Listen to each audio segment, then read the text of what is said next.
மக்களே, big pass பார்க்கவே இனிமேல் கடுப்பா இருக்கு அப்படின்னு தான் சொல்லணும். சாச்சனா எவிக்ட் ஆக போறாங்க, தர்ஷிகா எவிக்ட் ஆக போறாங்க, ஏன் ஆனந்தி எவிக்ட் ஆக போறாங்க அப்படின்ற மாதிரி சொல்லிக்கிட்டே இருந்தாங்க. டபுள் எவிக்ஷன் இருக்கு, சாச்சனாக்கு இன்னைக்கு கண்டிப்பா குறும்படம் இருக்கு, விஜேஸ் வந்து தெறிக்க விட போறாரு அப்படின்ற மாதிரிலாம் சொல்லிட்டு இருந்தாங்க.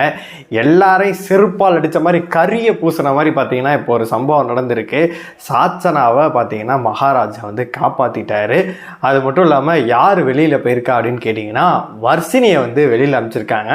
அன்அஃபிஷியல் ஓட்டில் கூட பார்த்தீங்கன்னா வர்ஷினி வந்து கடைசியில் கிடையாது, பார்த்தீங்கன்னா சாச்சனா தான் இருக்காங்க. சிவகுமார் சேவ்ட் அப்படின்னா அவர் இருக்காரு, அதுக்கு மேலே சாச்சனா, தர்ஷிகா, அதுக்கப்புறம் ரயான், ஆனந்தி இவங்கெல்லாம் இருக்காங்க. அதுக்கு மேலே தான் பார்த்தீங்கன்னா வர்ஷினி அவர்கள் இருக்காங்க. ஒருவேளை கண்டென்ட் இவங்க ஒழுங்காக கொடுக்க மாட்டேங்கிறாங்க, நம்மளுக்கு சாச்சனா இருந்தால் வச்சு கண்டென்ட் கொடுப்பாங்க அப்படின்னு சொல்லிட்டு சாச்சனா வந்து காப்பாற்றிட்டாங்க அப்படின்னு தெரியல. டபுள் எவிக்ஷன் இருக்கும் அப்படின்ற மாதிரிலாம் சொல்லிக்கிட்டு இருந்தாங்க. ஆனால் டபுள் எவிக்ஷன் எந்த கர்மமும் இல்லாமல் பார்த்தீங்கன்னா சாச்சனாவை காப்பாற்றி விடுத்து வர்ஷினியை பார்த்தீங்கன்னா வெளியில் அனுப்பிச்சிருக்காங்க. போகிற போக பார்த்தா சாச்சனா வந்து ஃபைனல் வரைக்கும் மகாராஜா கொண்டு போயிடுவார் போல இருக்குது. ஏங்க உங்களுக்கு அவங்க பொண்ணை பிடிக்குது அப்படின்னா நீங்கள் என்ன பண்ணணுன்னா நீங்கள் வந்து பக்கத்தில் வச்சுட்டு ஷோ பண்ணுங்கள், அதாவது அப்பா பொண்ணு சேர்ந்து ஷோ பண்ணுங்கள். இந்த மாதிரி வந்து எங்களை இது பண்ணாதீங்க. என்னை கேட்ட வரைக்கும் யாருமே வந்து சாச்சனாக்கு வந்து ஓட்டு போட்ட மாதிரி தெரியல. இது ஃபேரா அன்ஃபேர் அப்படின்னு சொல்லிட்டு தான் எல்லாருமே வந்து கதறிக்கிட்டு இருக்காங்க.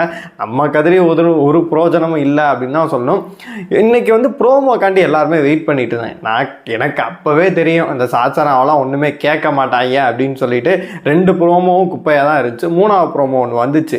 ஏதோ கேட்கணும், எப்படி கேட்கணும் அப்படின்னா, அவன் தப்பு பண்ணிட்டான், நீ தப்பு பண்ணியா, தப்பு தானே, அதிகாரமும் கையில் வந்துச்சு அப்படின்னா நீ அதை வந்து கரெக்டாக யூஸ் பண்ணு. அதுக்கு நம்ம அழுவுது, சரி டாடி இனிமேலாம் பண்ண மாட்டேன் டாடி. ஆமாம் தானே, சரி உட்காந்துக்கோ, சரி டாடி எனக்கு சாக்லேட் அனுப்பிச்சி விட்ருங்க டாடி அப்படின்ற மாதிரி தான் இருக்குது.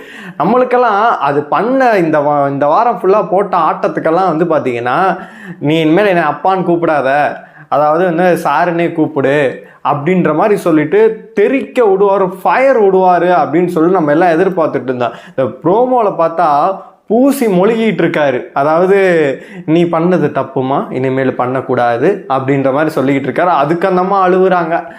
எங்க நம்மளுக்கெல்லாம் கடுப்பாக இருக்குது. இது எங்கே என்ன சொல்கிறதுனே தெரில. நிறைய பேர் வந்து இந்த ப்ரோமோக்காண்டி தான் வெயிட் பண்ணிகிட்டு இருந்தேன் அப்படிலாம் சொல்லிட்டு இருந்தாங்க. எனக்கெல்லாம் முன்னாடியே தெரியும் வெயிட் பண்ணி வேஸ்ட்டு. இந்த பொண்ணுக்காக ஒரு குறும்படம் வேற வச்சுருக்காரு. அதாவது பார்த்தீங்கன்னா ஜாம் பாட்டில் வந்து அதுக்காக பெரிய பிரச்சனையாச்சுல. ஜாம் பாட்டில் இருந்தது ஜாக்லினும் அன்ஷிதாவும் தான் எடுப்பாங்க, இந்த அம்மா ஒன்று தான் எடுப்பாங்க. அது பார்த்தீங்கன்னா சௌந்தர்யா எல்லாத்தையும் டிஸ்ட்ரிபியூட்லாம் பண்ணிகிட்டு இருந்தாங்க. அதுக்காக பார்த்தீங்கன்னா ஒரு குறும்படம் வேட போட்டு தன் மகளை காப்பாற்று, அன்பான மகள் வந்தால் அம்பானி நான் ஆகிறேன் அப்படின்ற மாதிரி இன்னைக்கு பாராட்டு விழா தான் சாச்சனாக்கு நடக்கும் வழியே நம்ம எதிர்பார்த்து எதுவுமே நடக்காது. வர்ஷினி வெளியில் போனதை பார்க்கும்போது உங்களுக்கு என்ன தோணுதோ மறக்காமல் கமெண்ட் பாக்ஸில் சொல்லுங்கள். சாச்சனாவை என்ன மாதிரி கேட்டால் நல்லாயிருக்கும், இந்த மாதிரிலாம் கேட்டிருக்கலாம் ப்ரோ அப்படின்னு நீங்கள் நினைக்கிறீங்கல்ல, அதை எல்லாத்தையும் வந்து கமெண்ட் பாக்ஸில் சொல்லுங்கள். நான் படித்து ரீட் பண்ணியாச்சு சந்தோஷப்பட்டுக்கிறேன் அப்படின்னு தான் சொல்லணும்.